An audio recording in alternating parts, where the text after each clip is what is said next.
Hola, te doy la bienvenida al episodio 2 de Té y Fantasmas. Hoy estoy tomando Mujer con Corbata, un té de autor que compro en Walden Té y Poesía. Es una pequeña tienda de San Lorenzo del Escorial que creo que también hace envíos, o sea, podéis llamar y os lo mandan. Y Mujer con Corbata es un té que está inspirado en la escritora española del siglo XX, Gloria Fuertes, que es una de mis escritoras favoritas, y es un té muy robusto, con mucho cuerpo, que tiene granos de café y bueno, tiene una mezcla que la verdad no sé qué lleva, pero está buenísimo. Hoy nuestra historia nos lleva a Versalles, el palacio de los reyes franceses que está cerca de París, y al año 1901.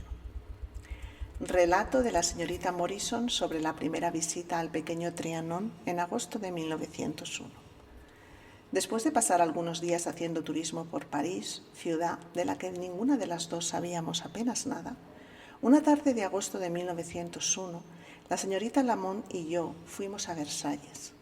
Teníamos una idea bastante vaga de dónde estaba o las cosas que se podían ver allí, y pensábamos que acabaría siendo una excursión aburrida. Fuimos en tren y nos paseamos por las salas y las galerías del palacio con gran interés, aunque estábamos constantemente lamentando que nuestra ignorancia nos impidiera disfrutar plenamente de su encanto. Mis conocimientos de historia de Francia se limitaban a lo poco que había aprendido en el colegio, a algunas novelas históricas y al primer volumen de la Revolución Francesa de Justin McCarthy. Más de 30 años antes, mi hermano había escrito un poema sobre María Antonieta que recibió un premio y por el que yo me había entusiasmado muchísimo en aquel momento. Pero lo que teníamos principalmente en mente era la ocupación alemana, sobre la que la señorita Miss Lamont y yo hablamos varias veces. Nos sentamos en la galería de los espejos, cuyas ventanas abiertas dejaban entrar una suave brisa que nos llegaba desde los parterres de flores que había un poco más abajo, y como vimos que teníamos tiempo de sobra, sugerí que fuéramos al pequeño Trianon. Lo único que sabía de este edificio era lo que había leído de niña en el artículo de una revista, y que me había dejado con la vaga idea de que era una granja que la reina usaba para divertirse. Consultamos el mapa Baedeker y vimos la dirección general en la que estaba el edificio, además de descubrir que había 2 trianones, y nos pusimos en marcha. Al no preguntar el camino a nadie, acabamos cogiendo una ruta innecesariamente larga, pasando por la gran escalinata que sale de las fuentes y bajando por la avenida central hasta llegar a un gran estanque. Había hecho mucho calor toda la semana, y aquel día el cielo estaba cubierto de nubes que tapaban el sol. Soplaba un viento energético, el bosque estaba magnífico y nos sentíamos especialmente animadas. Disfrutamos muchísimo del paseo. Al llegar al inicio del estanque largo, giramos a la derecha por un claro del bosque hasta que llegamos al otro estanque que está cerca de un edificio que identificamos correctamente como el Gran Trianon. Lo dejamos a la izquierda y llegamos a un paseo ancho y verde que estaba completamente desierto. Si lo hubiéramos seguido, habríamos llegado inmediatamente al pequeño Trianon, pero como no sabíamos dónde estaba, cruzamos el paseo y subimos por el camino que teníamos delante. Me sorprendió que la señorita Lamont no le preguntara el camino a una mujer que estaba agitando una tela blanca por la ventana de un edificio que estaba en la esquina del camino, y la seguí pensando que sabía a dónde iba. Subimos por el camino, hablando sobre Inglaterra y sobre nuestras amistades comunes, y giramos a la derecha, pasando por delante de unos edificios. Había una puerta abierta, y mirando dentro vimos el final de una escalera curvada, pero como no había nadie, no quisimos entrar. Nos encontrábamos ante 3 caminos, y como vimos que en el del centro, un poco más adelante, había 2 hombres, lo cogimos para preguntarles el camino. Después, cuando hablamos de ellos, los llamamos los jardineros, porque nos acordábamos de que llevaban una especie de carretilla y lo que parecía ser una pala puntiaguda, pero en realidad eran unos señores muy distinguidos, vestidos con largas chaquetas de un verde grisáceo y con pequeños sombreros de 3 picos. Nos dijeron que siguiéramos recto. Seguimos andando a buen paso hacia adelante, hablando igual que antes, Pero en el momento en que dejamos el camino me había invadido una depresión extraordinaria, que a pesar de todos mis esfuerzos por deshacerme de ella, fue aumentando progresivamente. No parecía haber ningún motivo para esta sensación. No estaba nada cansada y el entorno me parecía cada vez más interesante. No quería que mi compañera se diera cuenta de la melancolía que me oprimía y que al final del camino, donde se cruzaba con otro que partía a la derecha y a la izquierda, pues era ya insoportable. Teníamos delante un bosquecillo y ensombrecido por sus árboles había un delicado kiosco circular y una especie de estrado pequeño. Cerca del estrado estaba sentado un hombre. No había césped, sino que el suelo estaba cubierto de hierbas y hojas muertas, como en los bosques. Era un lugar tan recogido que no se podía ver nada más allá de él. De pronto todo adquirió un aspecto antinatural y por lo tanto desagradable. Incluso los árboles que había detrás del kiosco parecían haberse vuelto planos y sin vida, como un bosque dibujado en un tapiz. No había efectos de luz y sombras, ni había brisa alguna que moviera las ramas. Todo a nuestro alrededor se había detenido por completo. El hombre, que estaba sentado cerca del kiosco y llevaba una capa y un gran sombrero de ala ancha, giró la cabeza y nos miró. Ese gesto intensificó la extraña sensación que me invadía y sentí un momento de verdadero pánico. La cara del hombre era casi repugnante y su expresión abominable. Tenía la piel extremadamente oscura y vasta. Le pregunté a la señorita Lamont, ¿por dónde hay que ir? Pero al mismo tiempo pensé, no hay nada en este mundo que me haga ir por la izquierda. En ese momento sentí un gran alivio al oír que alguien se acercaba a nosotras corriendo a gran velocidad y jadeando. Pensé que eran los jardineros y me di la vuelta. Pero no había nadie en ninguno de los caminos, ni a mi lado ni detrás. Sin embargo, casi al mismo tiempo, divisé a otro hombre bastante cerca de nosotras, por detrás y a la izquierda, que aparentemente acababa de pasar por encima o a través de la roca o lo que fuera aquello que tapaba la vista en el lugar donde los caminos se cruzaban. Apareció de forma tan súbita que nos sobresaltamos. Este segundo hombre era, obviamente, un caballero. Era alto, con grandes ojos oscuros, tenía el pelo negro y rizado y llevaba un gran sombrero de ala ancha como el del otro hombre. Era muy guapo y los rizos hacían que pareciera un retrato antiguo. Tenía la cara roja, como si hubiera hecho un gran esfuerzo o hubiera venido de muy lejos. Al principio pensé que se había quemado con el sol, pero un segundo vistazo me confirmó que el color que tenía era por el calor, no por el sol. Llevaba una capa oscura envuelta a su alrededor como una bufanda, con el extremo volando tras de él al ir corriendo con tanta prisa. Se dirigió a nosotras con aire nervioso. «Mesdames, mesdames», o «madame», pronunciado así raro. «Il ne faut», pronunciado «fui», «il ne faut pas passer par là», no hay que pasar por ahí. Después hizo un gesto con la mano y dijo con gran animación, «Par ici, cherchez la maison». Por aquí, busquen la casa». Me sorprendió tanto su afán que volví a mirarlo y él respondió a mi mirada con un pequeño movimiento hacia atrás y una extraña sonrisa. Dijo muchas otras cosas que no entendimos y aunque no podía seguir todo lo que decía, quedaba claro que quería encarecidamente que fuéramos a la derecha y no a la izquierda. Como esto coincidía con mis propios deseos, fui inmediatamente hacia un pequeño puente que había a la derecha y girando la cabeza para darle las gracias al mismo tiempo que la señorita Lamont, descubrí, a mi gran sorpresa, que ya no estaba. Pero volví a oír correr a alguien y por el sonido parecía muy cerca de nosotras. Cruzamos el pequeño puente rústico que salvaba un minúsculo barranco en completo silencio. Desde el puente estábamos tan cerca de un pequeño hilo de agua que caía en cascada desde una cierta altura a una bonita ribera verde llena de helechos que crecían entre rocas, tan cerca que hubiéramos podido tocarlo. No pude ver a dónde iba el hilo de agua, pero me dio la impresión de que estábamos cerca de otro estanque, aunque no se veía ninguno. Después del puentecillo, el camino pasaba bajo unos árboles y después junto a un estrecho prado de altas hierbas, limitado al fondo por árboles y totalmente oscurecido por la sombra de unos árboles que crecían en él. Esta sombra le daba a todo el lugar una sugerente sensación de humedad y nos impidió ver la casa hasta que nos encontramos a su lado. Esta casa era una pequeña casa rural de construcción sólida, muy diferente de lo que yo esperaba. Tenía unas ventanas altas que miraban al norte, hacia el jardín de estilo inglés donde nos encontrábamos y que estaban cerradas. En los lados norte y oeste de la casa había una terraza. Y en la vasta hierba que crecía hasta el borde mismo de la terraza, estaba sentada una mujer, con la espalda hacia la terraza y sujetando con el brazo extendido un papel en el que tenía fija la mirada.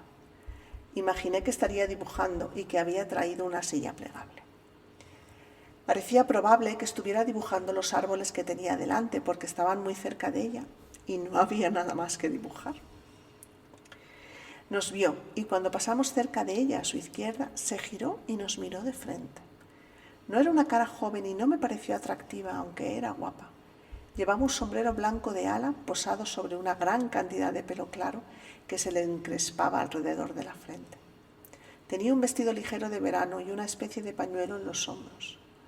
Vi que había una pequeña banda de color verde o quizás oro cerca del borde del pañuelo, de lo que deduje que no estaba metido por dentro del escote, que era bastante bajo.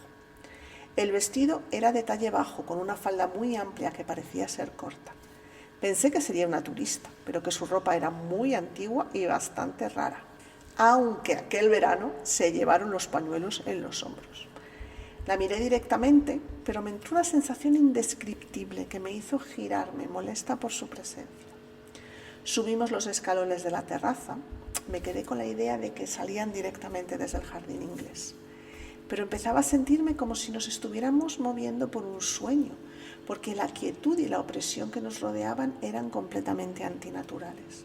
Volví a mirar a la mujer, esta vez desde atrás, y me di cuenta de que el pañuelo que llevaba era de un color verde.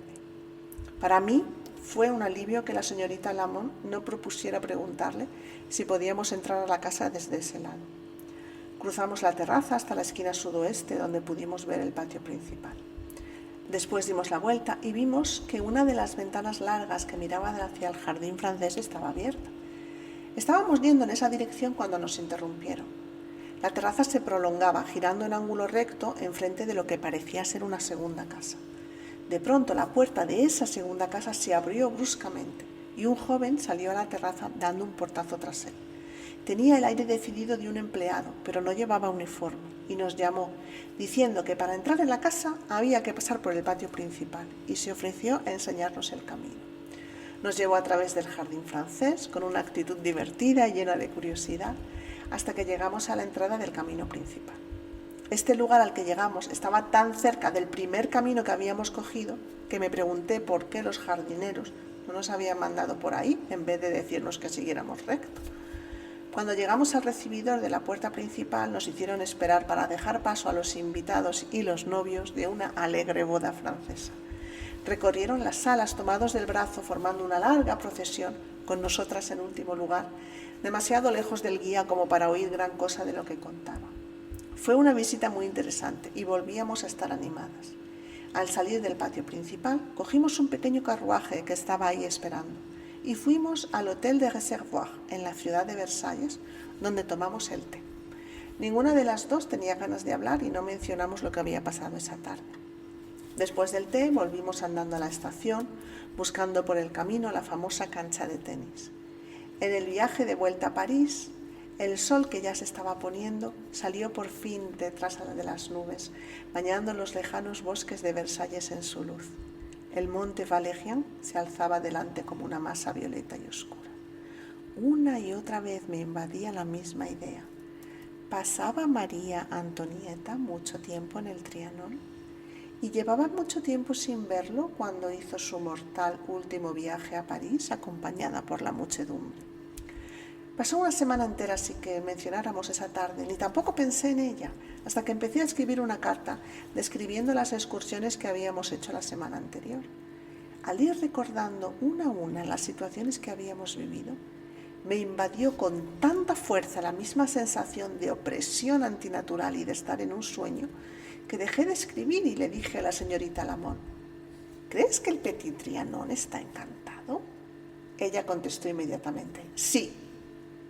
Le pregunté cuándo había tenido esa impresión y ella dijo, en el jardín, cuando vimos a esos dos hombres, pero no solo ahí. A continuación, describió la sensación de depresión y ansiedad que había empezado en el mismo punto donde yo la había empezado a sentir y cómo había intentado que yo no lo notara. Hablando de la experiencia, nos dimos cuenta por primera vez del aspecto teátrico que tenía el hombre que nos había hablado. Lo raro que era que estuviera envuelto en una capa en la cálida tarde de verano. La forma inexplicable en que había llegado y se había ido. La sensación de alguien corriendo que empezó y terminó a nuestro lado. Y la enorme insistencia para que fuéramos por un lado y no por otro.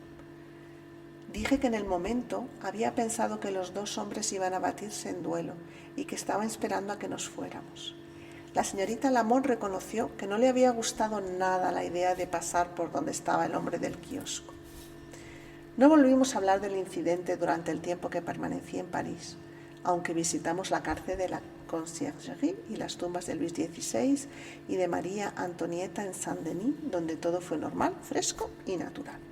3 meses después, la señorita Lamont vino a verme y el domingo 10 de noviembre de 1901 retomamos el tema y dije, si hubiera sabido que había una mujer dibujando tan cerca de nosotras, hubiera sido diferente porque le hubiéramos preguntado por dónde ir.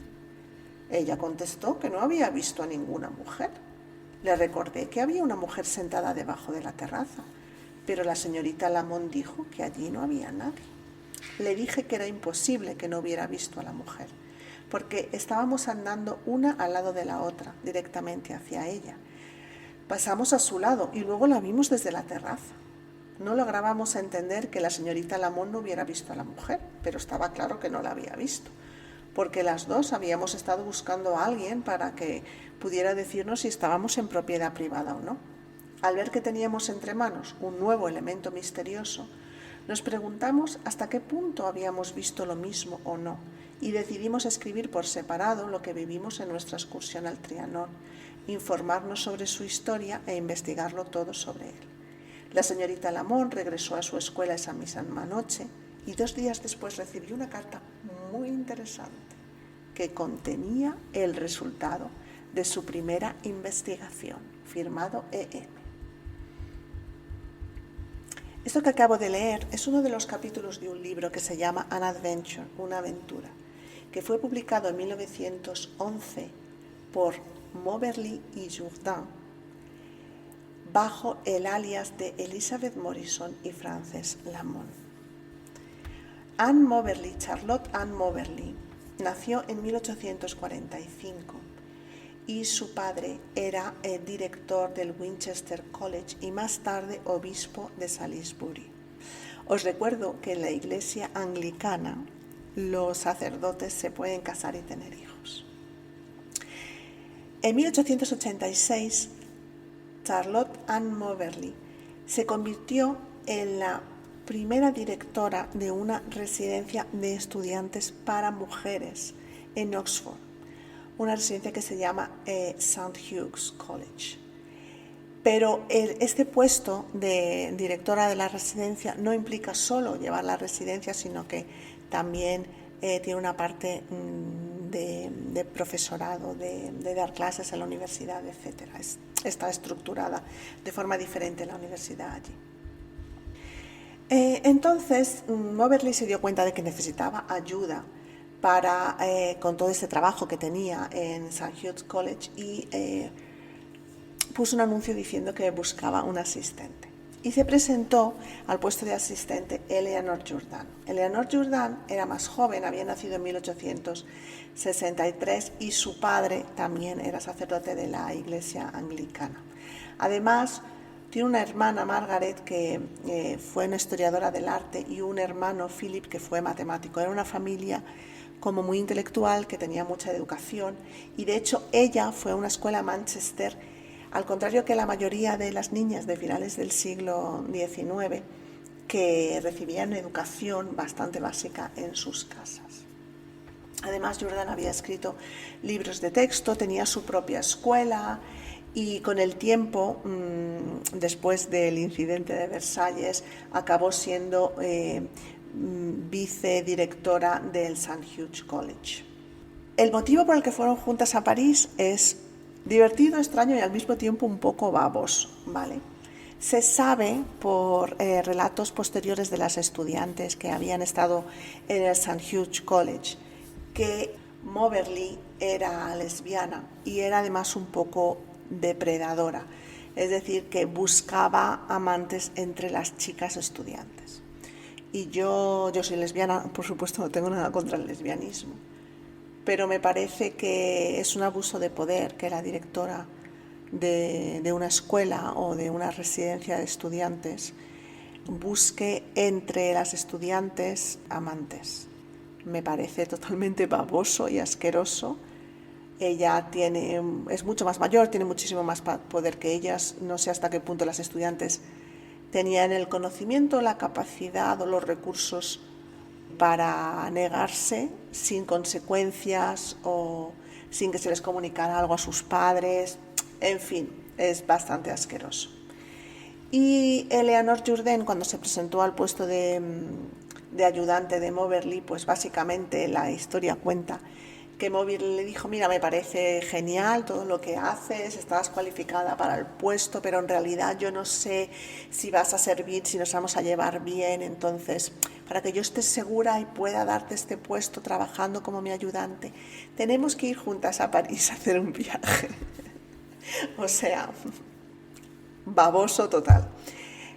Y Eleanor Jourdain aceptó. Y de nuevo yo no sé hasta qué punto sería fácil para una mujer tan educada tener un puesto de este calibre en la Inglaterra de principios del siglo XX, finales del siglo XIX. A lo mejor era el único trabajo de este calibre al que podía acceder y no podía negarse.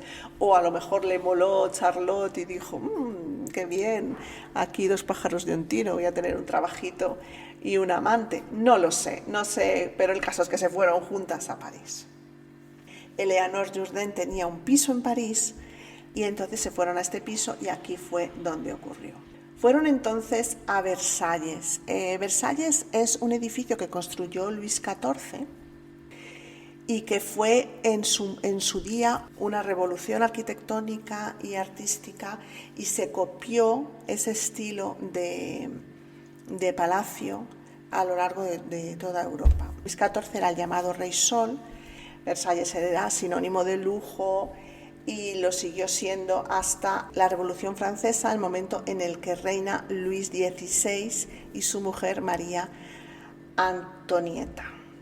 Versalles, aparte del palacio, que es divino, yo he estado varias veces en Versalles, tiene unos jardines gigantescos, tiene un parque, o sea, no solo jardines, sino no es que tenga un jardín, es que tiene un parque enorme donde hay bosques, hay jardines. Y es muy fácil perderse en Versalles, no solo en el año 1901. Hoy en día es muy fácil perderse por los jardines de Versalles.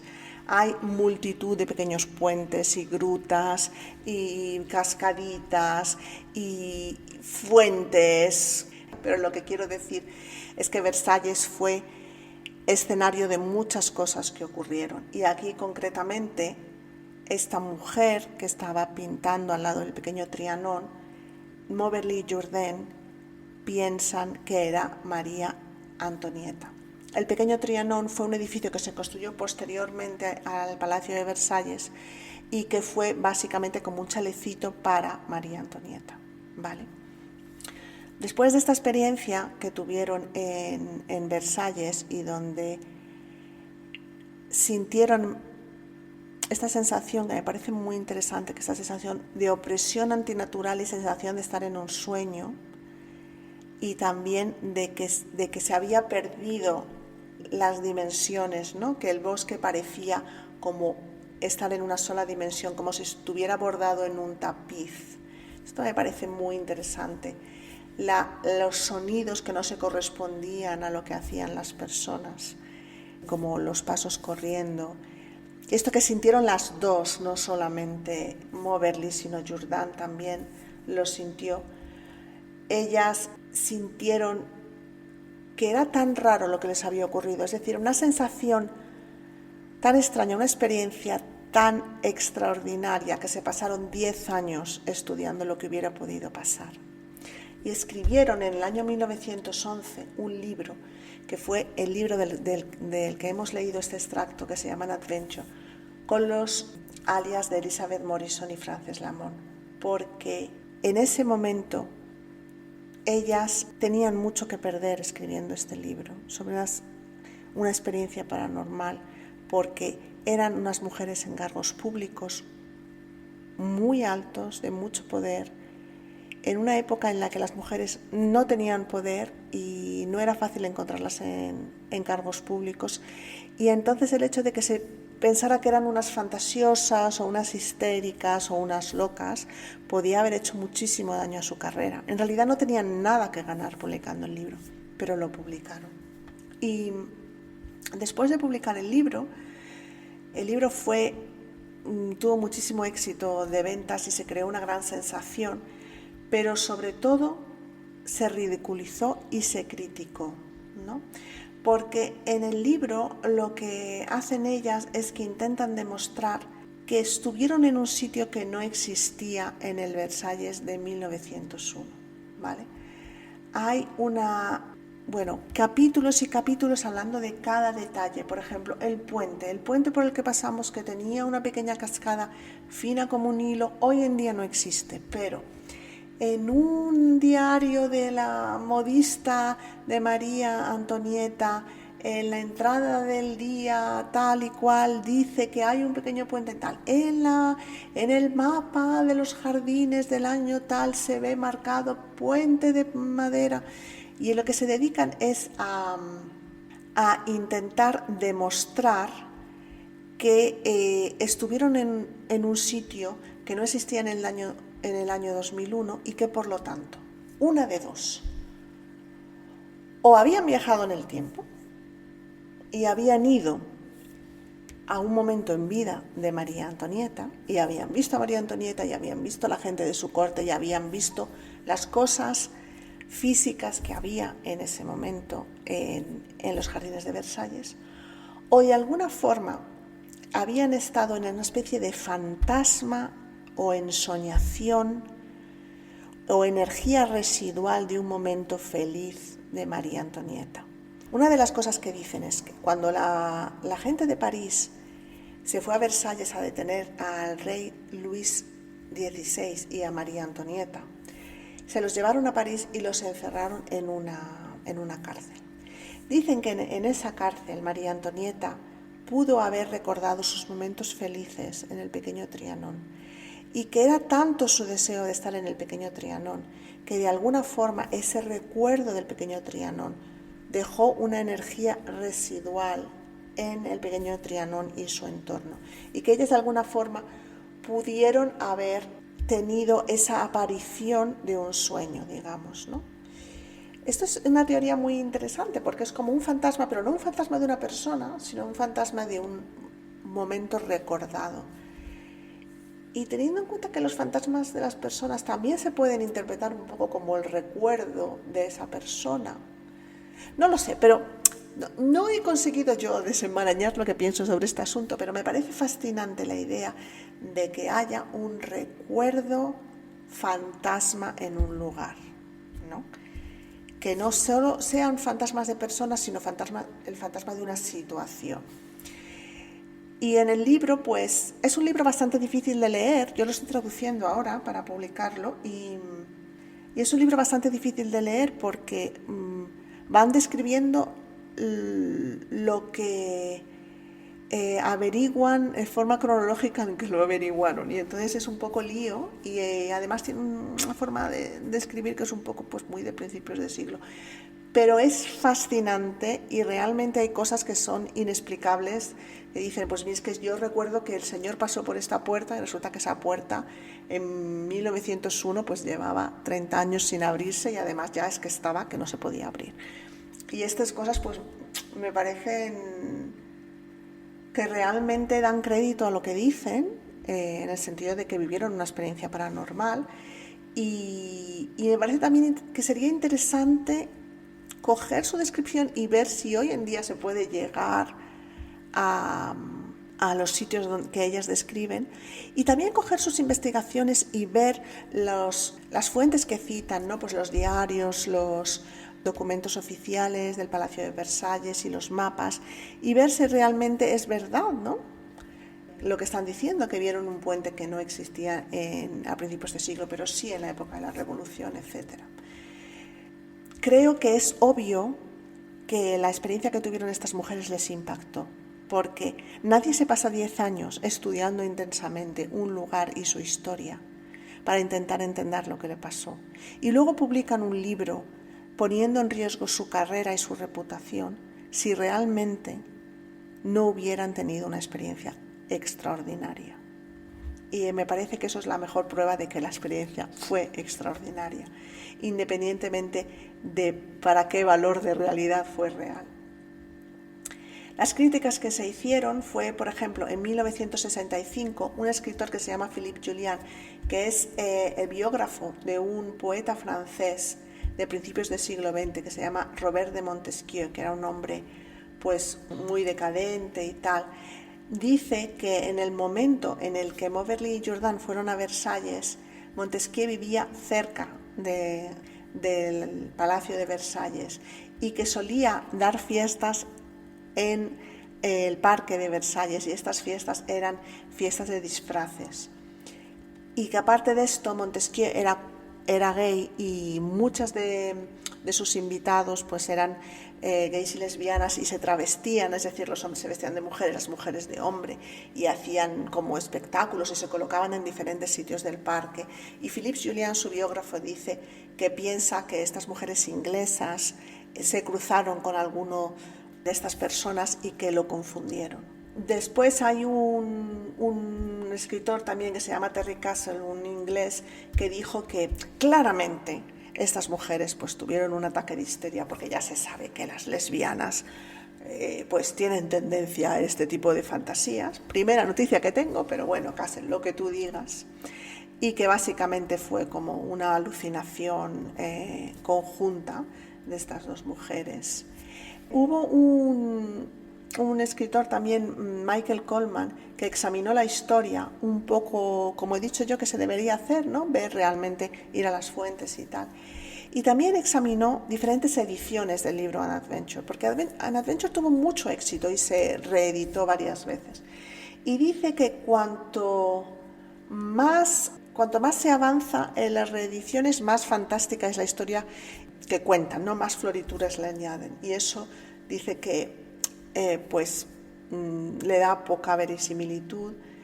Y después también dice que muchas de las fuentes que usaron para demostrar que efectivamente habían viajado en el tiempo o habían estado en un sitio que ya no existía, pues que no son realmente fuentes históricas verídicas que las que uno pueda basar sus opiniones. Yo la verdad, hasta ahora, de lo que veo del libro, las fuentes me parecen bastante buenas.